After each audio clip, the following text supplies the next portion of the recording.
Today on the Star Trek Universe podcast, we are beginning our 5-episode mission to explore great classic Trek with Star Trek the Original Series 205, Amok Time, right after these unsanctioned messages from our corporate overlords.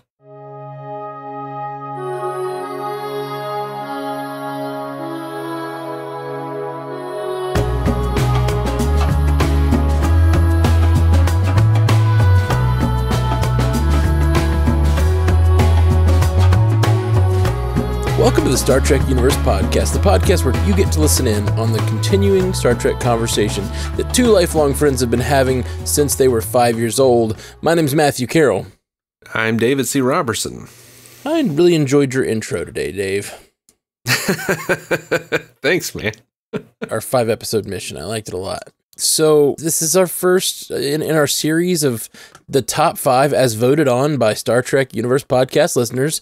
Top 5 episodes. We're going to be watching them one a week and covering them here on the cast. I'm pretty excited about it. Yeah, I was among the people who threw in a vote, and I was very tempted to give myself more point power. Because a couple of the ones I wanted didn't get in, but, you know... Dims is the brakes. Dims the brakes. The truth. I did not send one in.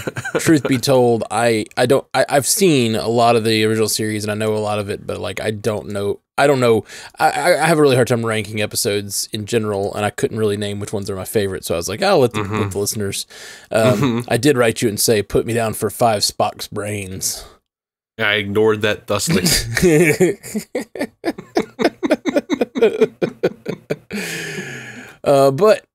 So also, let me mention up top, I don't know if you guys have ever used Scener before, but Scener's this Chrome extension where you can watch something and chat at the same time. So as of now, I'm planning to try to do these, since we're doing these one a week, I'm going to do every Thursday at 1 p.m. Central, I'm going to do the Scener of these episodes that we're watching.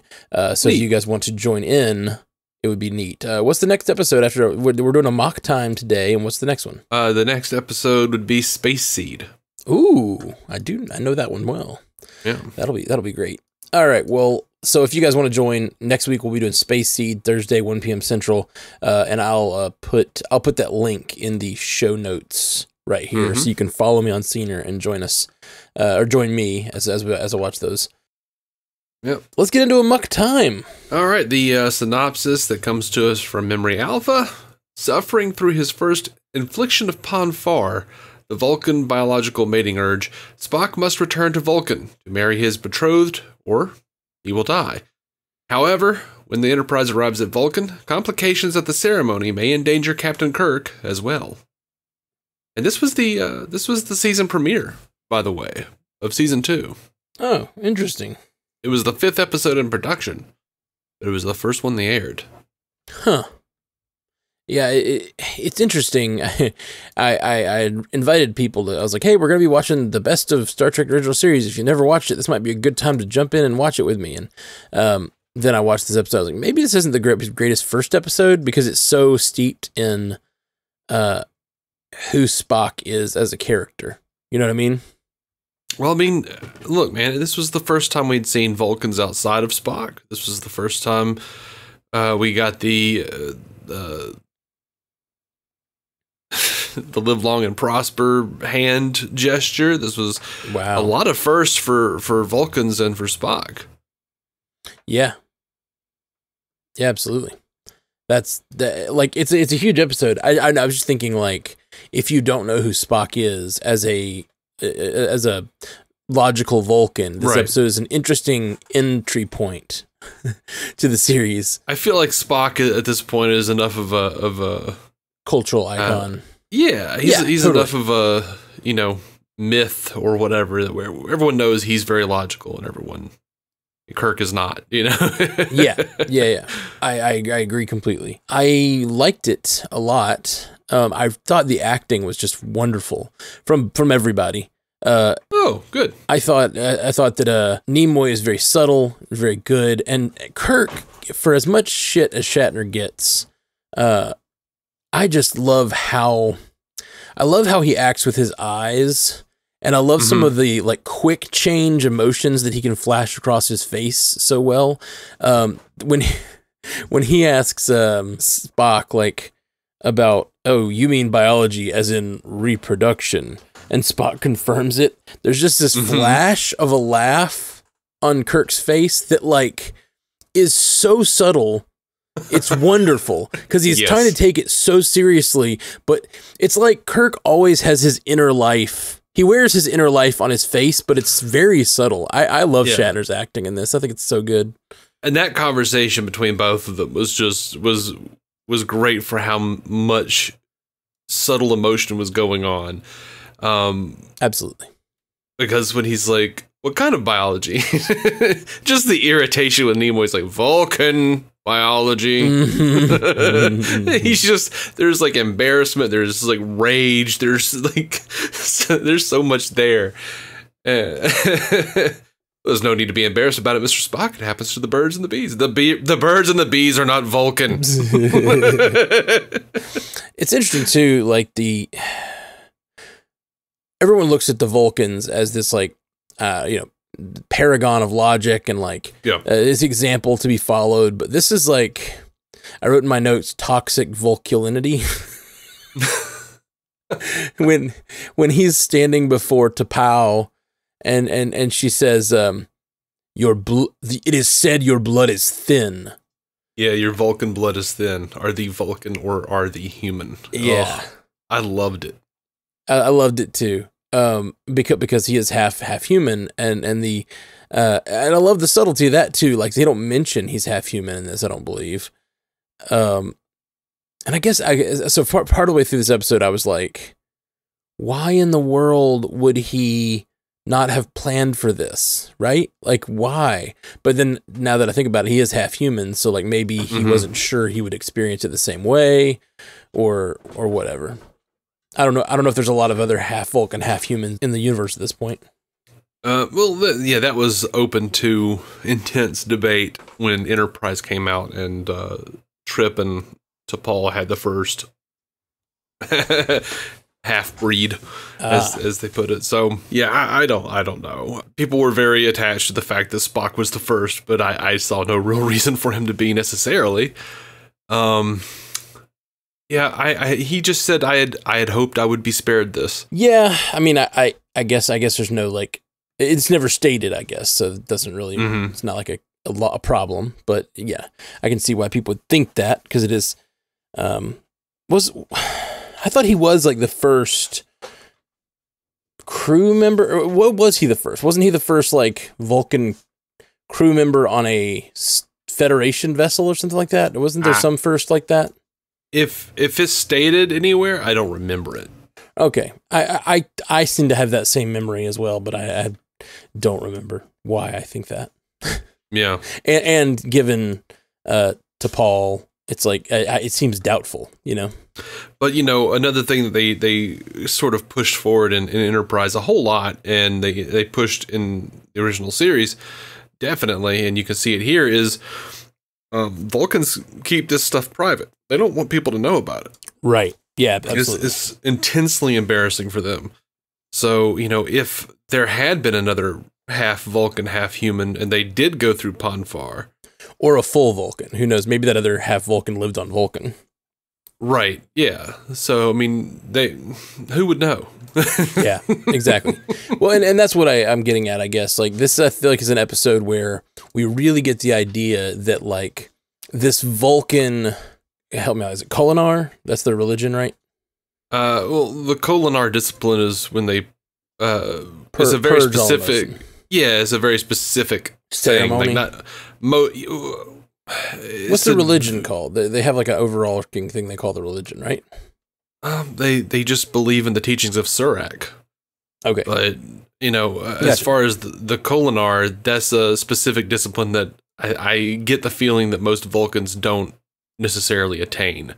Okay. So it was a really big deal that Spock turned his down, especially being half human, because he sensed V'ger and felt the overwhelming emotion. Like, he was like, nah, this shit's a lie.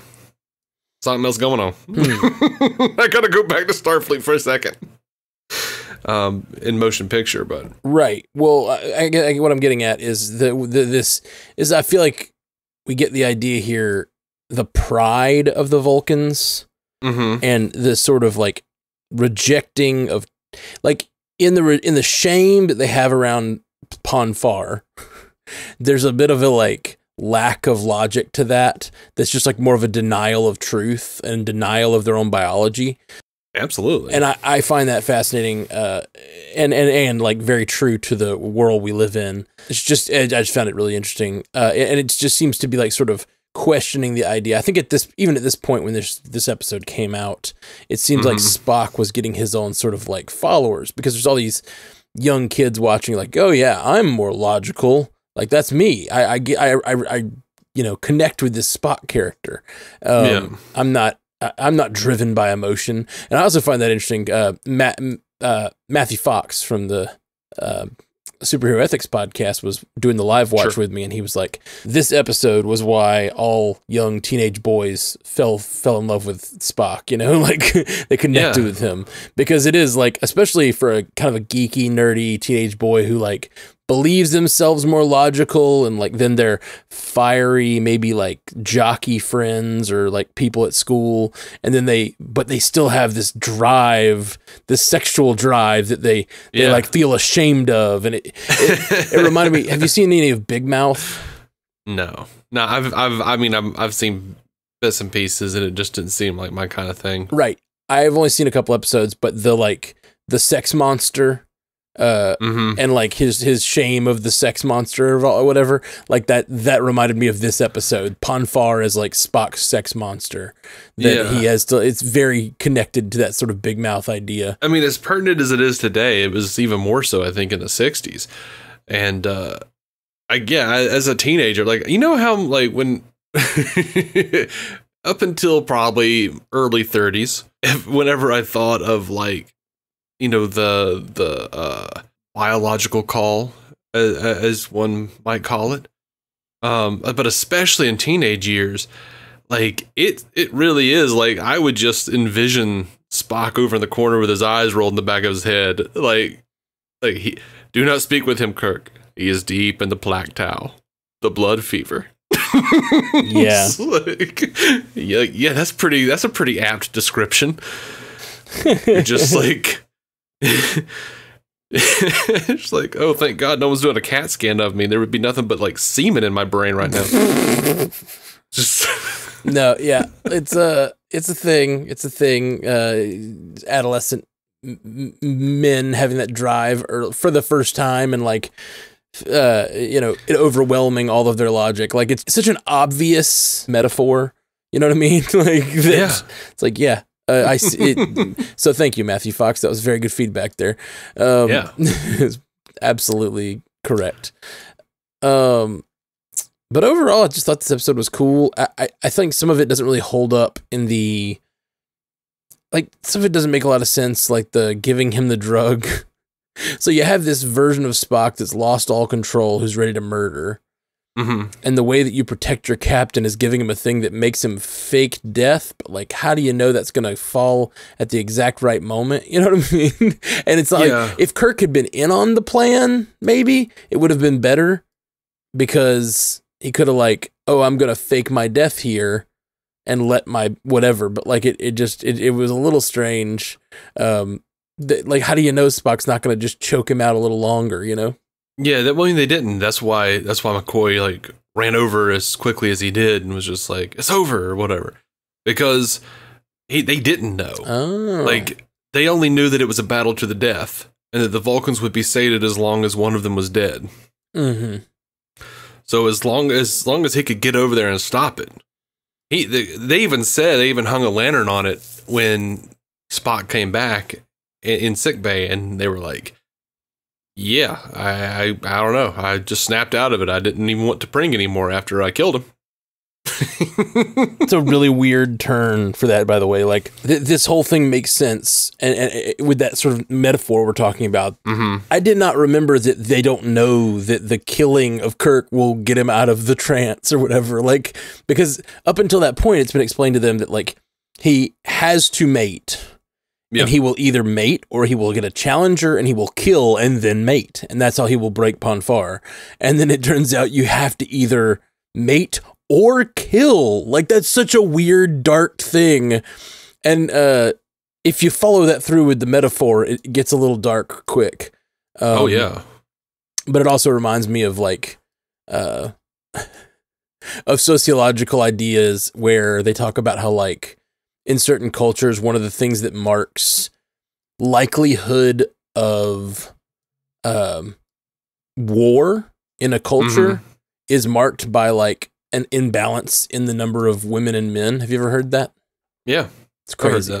Yeah, it's crazy. Like, you can look back in history and, like, when there's not enough women available for men to mate with, more wars happen, supposedly. Like, that's dark. That's real dark. It's like, like, I don't know that that's what they were going for here, but it's like, kind of feels like maybe they were. Yeah. And it does one of those things where, like, it gives you, it's one of those perfect starting off points, because it gives you just enough information that you can actually, like, throughout decades, and as they have, slowly come up with, like, explore facets, you know, of the mythology, facets of Vulcan biology, you know, their sociology, like what causes them to do certain things. And I you know, as we've seen now in the canon, the Vulcans were one of the most brutal races ever. Like, they were constantly engaged in war until the teachings of Surak brought them to a place of, you know, infinite diversity, infinite combinations, eidic, you know. Pretty much they were just like, no, we have to eschew all emotion because we're killing ourselves. This is barbarism. Yeah, but then there's this drive that they cannot turn away from. Yeah. And if they did, their species would cease to exist. So, like, it is literally like a thing you can't, as a culture, completely leave sex drive behind. Yeah. I love the end where he talks to T'Pring and says, you know, why don't see the logic? Why did you do this? And she explains her logic, and then he says, that is perfectly logical. And she says, you honor me. It's like, oh man, you guys are valuing logic over everything else is not the way. It's like, I feel like this episode really, like, highlights that, and maybe in a way that, like, at the time, a lot of people loved Spock, and Spock was the breakout character, and they're like, maybe we need to make it clear that logic can get dark sometimes. And, like, the whole point of this show, the whole point, I think, of Star Trek, the original series, is you have this very logical character, and then you have the I've said this before, very emotional character of McCoy, and then I don't think that Kirk is the super emotional one. I think Kirk is often the one trying to find the balance, and that's who we are all supposed to be. That's most of the time, yeah. Yeah, sure. There's definitely lots of different combinations. Some would say infinite. But in general, that's what they do on this show, and Kirk is supposed to be the sort of the character to look up to, in that he tries to find the balance, and that's what the show is showing us. And I think people had taken it as, like, and they still do. I mean, this Spock is still the character that people glom onto and go, like, yeah, I'm a Vulcan. Yeah, and you know, so there's something interesting about Spock. Is I feel like a lot of people didn't necessarily attach themselves to the notion of him being emotionless so much as him being, as my mom and so many of her generation would put it, cold-blooded. Not necessarily that he's emotionless. He's just a badass. You know, he doesn't smile. He beats ass, you know, if he needs to. Interesting. I guess I don't think of that as, like, the reason people connect with him. You may be right, and this may be more of today. It may not be as much of then, and, like, the kids that were loving Spock. But, like, nowadays, it seems like the people that I know that really look up to Spock are the ones that I don't know, they're trying to reach a higher sort of understanding or something through logic, or they want to be, they want to ascend this human realm of, you know, emotion. Yeah, but you know, if being on Facebook has taught me anything, and you know, just talking to people at work, talking to, you know, just various people that I run across in my life, dude, Spock was a huge deal. Like, they were trying to fast track this episode to be in the first season, but Theodore Sturgeon takes too long to write, so it wound up being second season, but they were trying to fast track it because of how popular Spock is, and was even at the time during production. So like he was reaching, and he was relatable to more people than just the nerdy logical kids. I've heard so many different people describe him as just like, oh, he's really cool. Oh, he's just a badass. Like, I never considered it that way. But it's interesting. It's just like when you look at Facebook comments, and my God, there are so many like staunch conservatives who love Star Trek, but they love it for like the military shit, and See, that's what they're all about. I actually see. Here's the thing. And if you want to get political, which we surely can, you know, want to talk about the political nature of Spock. I actually find Spock is often the more conservative one. In many ways, yeah. In many ways, like. Their aesthetics are the opposite of what we think of a liberal and a conservative today. If you look at McCoy and Spock, you would like in the aesthetics of today, you would clearly think that Spock is the more like whatever, more liberal right. Aesthetic. He's the other. Well, not even just that. Infinite diversity, infinite combinations, all of those, like, and there's definitely that. There's the Spock is conservative without the current course of the conservative party in our country, which has a lot of racism in it. Right. He is the like conservatism by its like nature. The conservatism I kind of grew up with thinking was good is just like the idea that like you don't. It's the needs of the many. That's all it is. It's like we create a system that is best for the most people, and then some people get left behind, but it's the needs of the many. Like, that's the whole thing. And then McCoy is the bleeding heart. McCoy is the, but he looks like he talks and looks like a farm boy, you know? So he like looks like what we think of as a conservative today, and acts. Old country doctor. His accent and everything. Like, we just have these aesthetics of what is liberal and conservative. I think they stand apart there. But their ideologies are very much, I would say that Spock is a conservative by like classic views of what conservatism is. Not what it is today, and how it has grown, but like they're often having these conversations, and basically Spock is like, well, we just can't make that decision. We've just got to make the decision that is best for the most people. And McCoy is like, no, we have to make sure the least of us are not left behind. And that is the ideals. Like it's funny to me because I would think the ideals of liberalism as it exists, you are actually much more exemplified by McCoy, and it would be interesting if that were the way that we like saw that. Like if McCoy was a like liberal icon.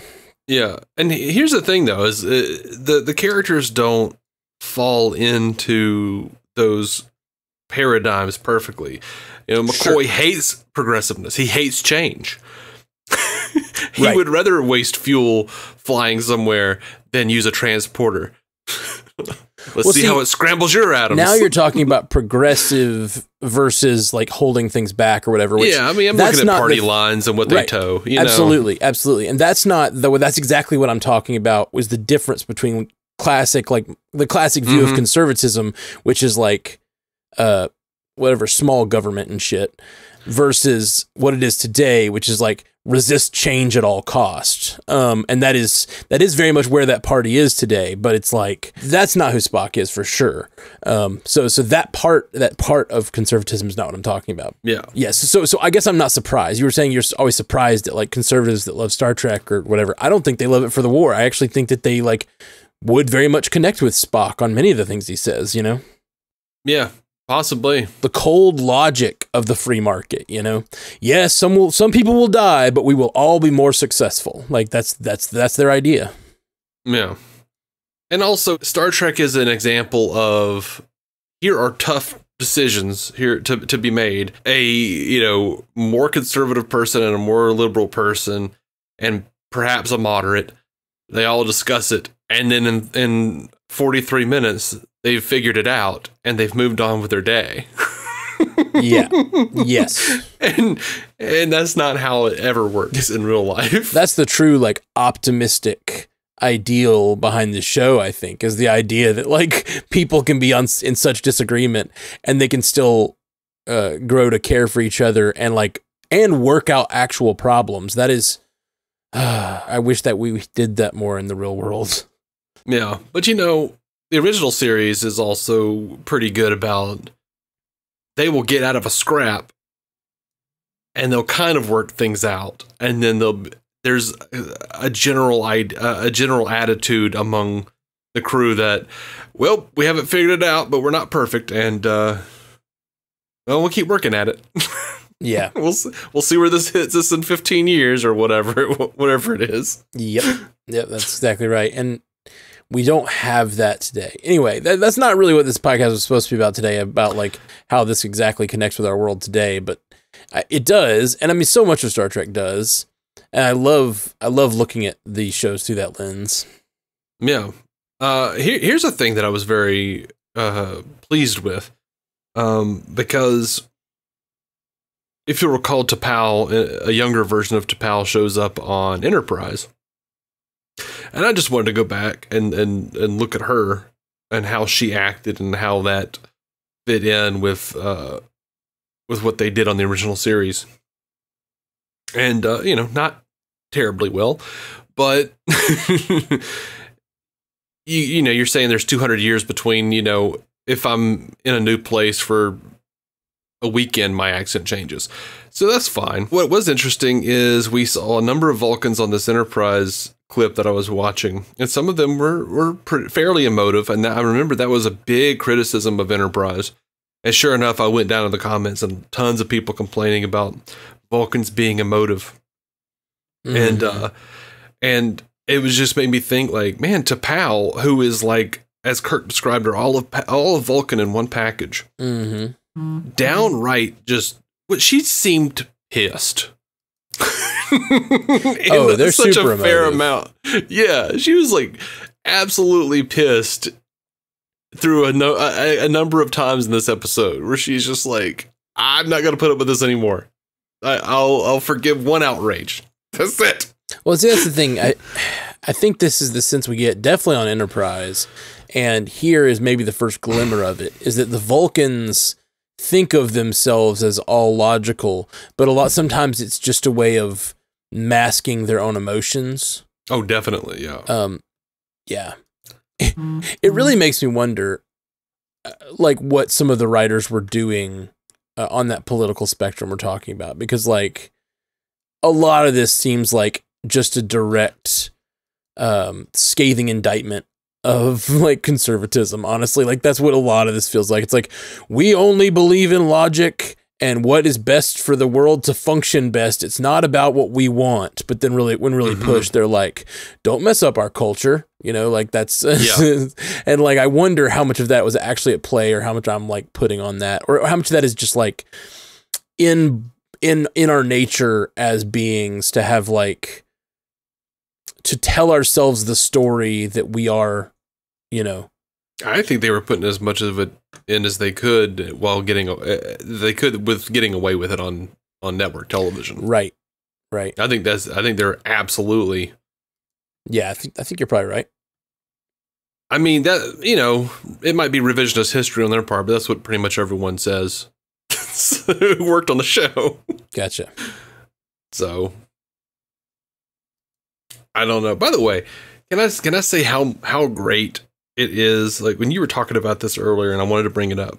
There, when Spock tells, when T'Pring gives her whole reasoning behind what she did,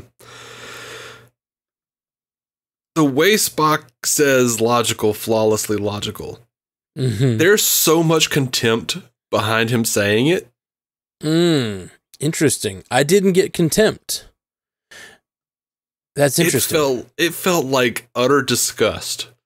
Huh. And then he steps over, after she says, "You honor me," he steps over it and tells Stonn, "After a time, you may find that having is not so pleasing a thing after all as wanting. What? It is not logical, but it is often true." Like, that's like... What a bitch.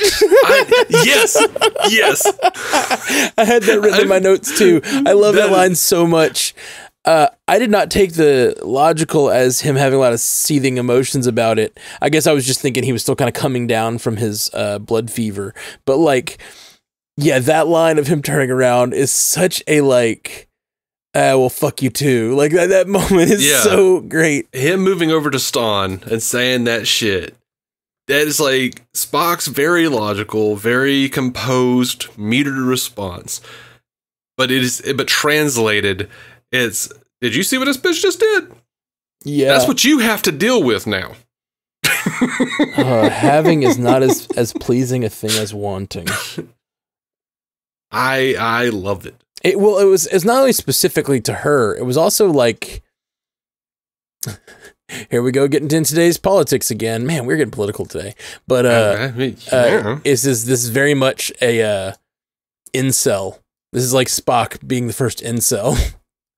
Because I don't think it is. It's not involuntary, though. He's got Nurse Chapel at his beck and call. Yeah, the Nurse Chapel thing was interesting. We'll get to that. Yeah. I don't even know what they were going for there. Yes, she seems to have a thing for him, but it also seemed like she was just being an emotional woman mad at him for throwing soup at her. Like, it was really, that scene is super weird. Okay, but my point is, like, he's not just giving an indictment of her actions. He kind of gives an indictment of marriage in general, like the whole having is not as pleasing as wanting thing. It's like your desires to be together and are not going to work out because marriage always sucks. It's kind of like what he does at the end, and it's very, very funny to me, and like very incel-y. Like, I've been turned down, and now I believe that marriage is all flawed and all relationships are flawed.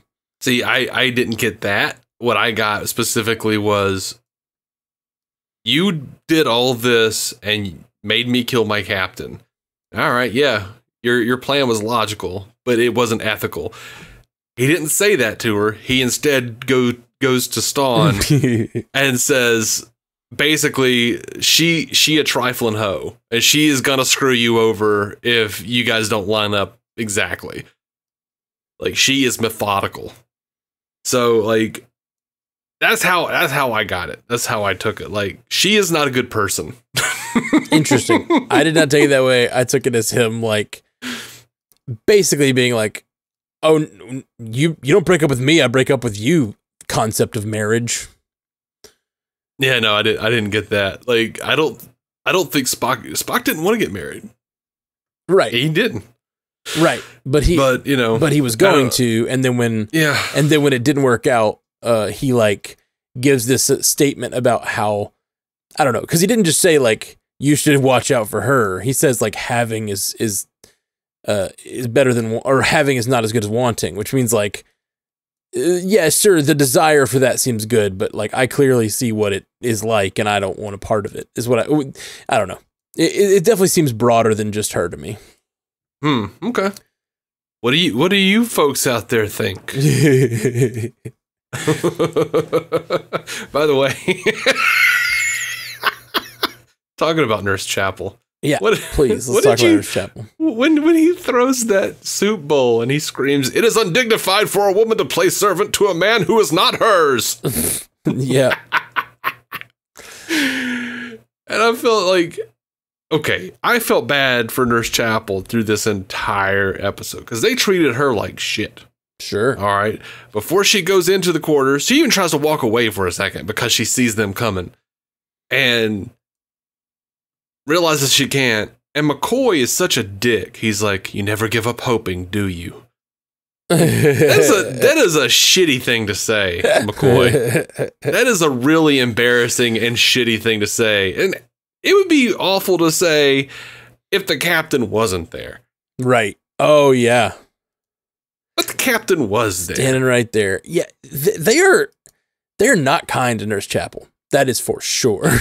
And then she's all happy and shit, like at the end of the episode, when he's back to normal or whatever. Yeah. And they're like, well, now we're going to talk about man things. Nurse Chapel, please leave the room. And she leaves the room and he's like, all right, so what's the deal with the wedding, Spock? Like, why does she have to leave the room? I do not know. I mean, I guess because it's like a private thing with Vulcans, which that's one of my favorite little bits of ridiculousness, where like Kirk spends a good 5 or 6 minutes like trying to coax it out of Spock what's going on, and then like the next time we see them, Spock is just like, they're in the turbo lift and Spock is like, I surmise you have deduced what's going on, Doctor. Well, I guess I'll talk in front of you. And he's just like pretty open about what's going on because he assumed that Dr. McCoy had figured it out. I don't know. Yeah. I don't know, man. It's pretty like the whole treatment of Nurse Chapel in this episode as a character, not treatment. Yeah. Like treatment by the character, sure, but as a character, like you don't even get a sense of what she like. I guess you get the sense she likes Spock, but it feels very like. Yeah, that was a thing from other episodes. Okay. I can't remember if this was the first time that they actually brought it up, or if it came before, because I don't generally remember things in order because of how screwed up everything is. Right. Seen it all so many different ways. Well, there's that, and also the production orders were really, really aired out of whack. Right. And I can't remember where they all fall. I have a shitty memory. Everybody who listens to my podcast knows that I don't remember. Like, yeah, I'm with you. Effie messaged me today and was like, oh man, I love the blah, blah, blah. And I was like, the what now? The episode you just released yesterday. Oh man, I'm so bad with that too. Like people will be like, this inside joke, right? And I'm like, am I inside of that? Like you? And they're like, you made the joke, Matt. Yep. That was your joke. Yeah. It's just different. Somehow it's different when you're like viscerally in the middle of doing a podcast and you're like making jokes, throwing things off. You're sort of focused on you're focused on 14 different things like recording software and like keeping the ball in the air and making sure you get to the next segment and like deciding when it's time to move on. Like all this stuff is constantly in your head. And so like you make a throwaway joke and someone else is like, that was hilarious. And they get to like dwell on it while you're thinking about 3 other things. It's very flattering, honestly, but it is hard for the memories. Yeah. No. Oh yeah. I had forgotten what the actual story was. But yeah, no, it relates to Star Trek. Effie messaged me and said, oh man, I love the porn story. And like, I had woke up with that message and I was like, porn story? Was that a thing I meant to cut out? What would the porn story be? And and finally I was like, do what now? And she goes, oh, the Star Trek thing. And I was like, oh, right. Because we were talking about like how like R-rated movies, because a lot of the older DC fans are upset for some reason that the Snyder Cut's going to be rated R. And a bunch of people are calling for there to be like a PG-13 cut. And it's so funny. Let's finally give this director his vision, but we want the vision in a cleaner way than he would do it. It's not the actual people who were calling for the vision who were wanting this. Like, sure. You've got a PG-13 version. It's fine. It's there. Yes, it was in the theater. They should do that. They should troll them and be like, all right, and we're playing it in PG-13 at 10 p.m. or whatever. Like, right. Just play the original theatrical cut. Oh man, I mean, it's just there have been so many people like talking about like, oh my poor, like I'm going to have to explain to my child why they can't watch the R-rated Batman movie. I'm like, yeah, but you got like a million other Batman movies. Mm-hmm. Screw off, dude. Also, is the Batman gonna be rated R? Do we know yet? We don't know. It seems like it looks rated R. But I don't know. Looks rated R, but I doubt it will be. But yeah, no. So I was talking about like how several years ago now, some porn company put out a Next Generation porn parody. Except they were actual fans. Oh, right. So they wrote like an actual good story that like picked up threads from the show that they had dropped and stuff. And like, so like, and it wound up like, I remember there were like porn fans complaining that like the sex scenes just kind of seemed thrown in there. But it was because like they put out a party version that had the sex scenes excised, and I downloaded that version and watched it, and I was like, God, I wish this was canon. This is so good. That's amazing. That's amazing. All right. Well, anything else you want to discuss about Amok Time before we head out? I get a little choked up when T'Pau tells Spock, "Live long and prosper, Spock," and he says, "I shall do neither. I have killed my captain and my friend." Yeah. That's always such a great bit. And you can like, Nimoy does such a fantastic job of like, there's a reason that it's hard for me to accept anyone who's not Nimoy playing Spock, because Nimoy just had it, dude. Like he figured it out and he just made it work in a way that I've never seen anyone else do. And I've never seen any other person, except for maybe Mark Leonard, who played Sarek, really play a Vulcan in a way that I believed. Like, I've always just kind of been like, yep, that's a person playing a Vulcan. Interesting.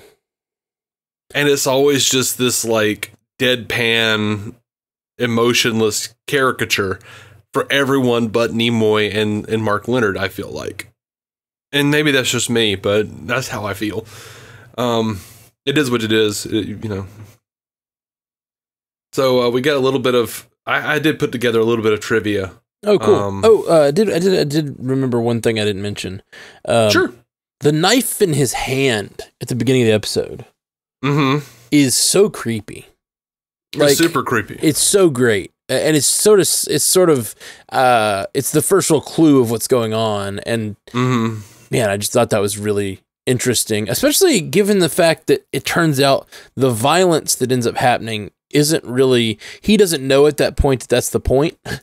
Apparently, right. Vulcans just either need to have sex or be very violent once every 7 years. And so I just thought that was really interesting that he's holding the knife behind his back throughout the, like, it's very threatening and ominous. I thought that was neat. A great bit of foreshadowing, as, you know, since he's facing Kirk, but he's got it behind his back. And you just love how he's shaking, and it's just like, just showing how he's not steady. And then when he does steady himself, he's got the other hand clutching it. So it's like, yeah, a lot of little subtleties with Nimoy, man. He does such a good job. Yeah, 100% agree. Like I said before, this was the first iteration. This is the first time we've ever seen the Vulcan salute. This was like, from now on, that's going to be my official canon reaction whenever someone says "live long and prosper." I will do neither. I've killed my captain and my friend. I think it every time someone says it. I really do. It's really funny. This is the first time we see that this is like the precedent set where all Vulcans, or most female Vulcans, have a name that starts with T. As we get to T'Pau, to Pring, then later to Paul, it goes on. At one point, Kirk says to Spock, "You have been called the best first officer in the fleet," and it was McCoy who called him that in Operation Annihilate, which I tried very hard to get on my list, but couldn't. Man, it's so hard to do 5. It's so hard. Oh, I'm sure. Not so hard to do the worst, though. Looking forward to that.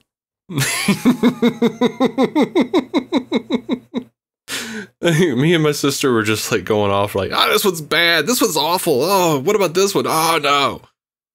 We'll see when Picard season 5 starts, and we'll see what we want to do after these best 5 episodes. Picard season 5. I'm sorry, season 2, and then see when they want to do these top 5 episodes.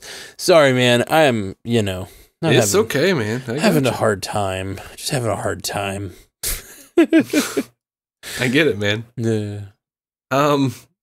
Lawrence Montaigne, who played Stonn, he was previously the Romulan Decius in Balance of Terror. Oh, interesting. I thought he looked familiar. By the way, the Romulan commander in Balance of Terror was Mark Leonard, who goes on to play Sarek. That's right. Spock's father. That's right. That's funny because you've got that aspect of the Romulans in Balance of Terror, and then you jump forward to TNG, and you have Balance of Terror Part 2, where you meet the Romulans for the first time, right? It's not called Balance of Terror Part 2. Right, I'm just joking. It's called like... they do a thing where they're like, we haven't seen the Romulans in 80 years. Yeah, and then they bump into the Romulans again, and they see them, and the actor who plays that Romulan goes on to play Gul Dukat. So it's just interesting that the 3 of the first 4 Romulans we see in many, many years or whatever end up being major players on the stage later in Trek. Oh yeah, I mean it's a time-honored tradition to keep bringing people back. Like, for sure. William Campbell, who played Trelane in The Squire of Gothos, went on to be Captain Koloth in Trouble with Tribbles and subsequent episodes of DS9. And if I'm not mistaken, I think one of the first Ferengi you see is Armin Shimmerman. He established what a Ferengi is, and then he goes on to change that drastically for Quark. Yeah. It's just neat how these characters come in for one time and they're like, yeah, we need another Ferengi. And they're like, just get that one we used before. And of course, I think the master of all of it is Jeffrey Combs, who's been like several characters in every series but the original series. For sure. So, but yeah, this Lawrence Montaigne, who played Stonn, apparently he was considered to replace Nimoy in the role of Spock if Nimoy chose not to return for the second season. Wow. There was a big legal battle concerning his salary. Supposedly, well, not supposedly, Nimoy came back and Montaigne ended up getting this as a guest spot. Huh. But his contract specified an option for returning in case Nimoy would change his mind. So, yeah. This is apparently the first episode where Spock is actually Commander Spock, because it says it on his nameplate outside of his quarters. Previously, he was Lieutenant Commander Spock. Okay. So he got a off-season promotion. I wonder if that was part of the legal battles. Like, he's like, Leonard Nimoy's like, okay, fine, I'll come back for this much money, but I'm a commander now. Yeah. The Romulan helmets from Balance of Terror were reused by the Vulcans who were shaking the bells, Yeah. I love that kind of stuff. I love the sets they reuse over and over in Trek. They just like keep redressing. Oh yeah, absolutely. There's a bunch of that stuff. Like, I didn't include all of it, but there's stuff from the that's in Spock's quarters that's reused in several episodes and whatnot. So I always dig that kind of stuff. And one of my favorite things, their Sci-Fi Channel aired. It was for the first time in, I don't know, 25 years or so at the time, or 30 years, that episodes had been aired in their complete form. And it was a big Sci-Fi Channel thing for a long time. And they would have these little vignettes in between, like in the commercial breaks, called Inside Trek. And they would talk about the episode that they were airing. And I just loved hearing the production designers and stuff talk about how little money they had and how they would just like need stuff to go on a wall. And they found some printers, and it was like the first time printers had come with styrofoam, like molded styrofoam in the boxes. And they like stole all the styrofoam out of the garbage can and spray painted them and like put them on a wall. So a lot of shit you see on the wall is just like styrofoam printer containers, That's crazy. And they're just like, oh, no, some kind of technology on the wall. they went to the commissary at some point and just got like a bunch of like coffee lids and spray painted them different colors and stuck them on the wall, and they just look like dials, like futuristic dials. That's so cool. I love that kind of stuff. It's something Star Trek has lost, I feel like. Maybe for the better, but I love the imagination of good practical effects. Yeah. Of good, cheap, shoestring practical effects. Yeah, man. Absolutely. Yeah, there's just something really attractive about the idea of just like a crew with almost no budget making something work. It like makes you just root for that crew as if they're the protagonists of the story, you know? Yeah, in a lot of ways. I think fun. so. Yeah. And that's why we pretend to be a very small podcast when really we are, you know, very small. Very, very small. We don't want you to know how small we are because, you know, I want you to think we have a chance. All right. Well, that was a lot of fun. Amok Time, everybody. Good episode of that original series, that classic original series stuff. Hope you all enjoyed it. We know we did. And Dave, I love you, man. Love you too, buddy. Well, good. What's happening? Oh, you know, just letting you know I love you. Yeah. Oh, can I say this real quick? Yeah. On the scene on the bridge. Yeah. When they're like, "Oh, who is she?" And Spock goes, "To bring my wife." And then they do like three really close ups, like really super close ups. Really dramatic music. Yeah.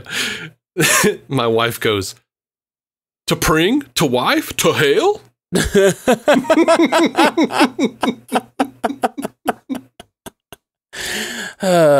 Thank you for that, Bethany. Thank you. Oh, it's so good. All right, guys. Well, we'll be back soon. We are the Star Trek Universe podcast. You know, find us online. stucast.com. Yeah. Sweet. Or right. I think it's StarTrekUcast.com. Oh, StarTrekUcast.com. Yeah. Yeah. Space Seed next week. Yeah, Space Seed. Thursday, 1 p.m. Central. I'll be doing it on Scener. I'll try to make sure we have that up on StarTrekUcast.com. Yeah. Or it'll be on our page at strandedpanda.com. I'll put a little thing up about that. I'm giving you notice.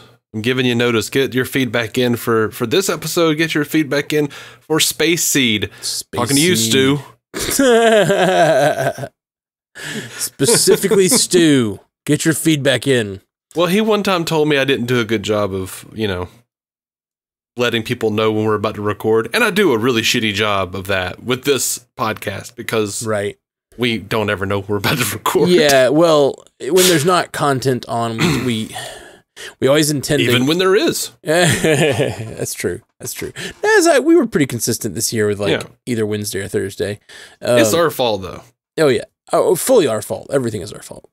But you can send in feedback at any time. And next week is going to be Space Seed. And Thursday, 1 p.m. Central, we'll be doing it on Scener. And I'll try to have that both places where you can find my Scener. It's like Scener /Stranded Matt, I think. Scener.com/Stranded Matt. It sounds like some kind of a, I don't know, pejorative from the 90s or something. Freaking Scener. Yeah. Freaking Scener. Freaking Sceners with their chucks. All right. I'll put the Scener link in the show notes so you can click right there, whatever app you're using, and follow me. And Scener's fun. All you gotta do is have a Chrome extension, and we can like watch a show together and like have a little chat going. It's fun. All right. Joel on True. Live long and prosper, and remember, it is undignified for a woman to play servant to a man who is not hers. I can't leave it there. I don't like it. That's all I have to say. Yeah, I disagree with Spock on that one. You play servant to whoever you want. Yeah, exactly. I mean, you know, you don't have to be married to me. You can still bring me a sandwich. Oh gosh, no. Took it to a different dark place.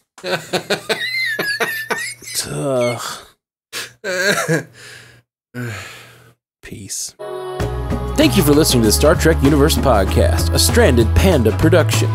If you'd like to hear more from David C. Robertson, check out the DC On Screen podcast or maladjusted.tv for his web videos. If you'd like to hear more from Matthew Carroll, check out the Marvel Cinematic Universe podcast or listen to his music. Just search for Matthew Carroll anywhere you get music.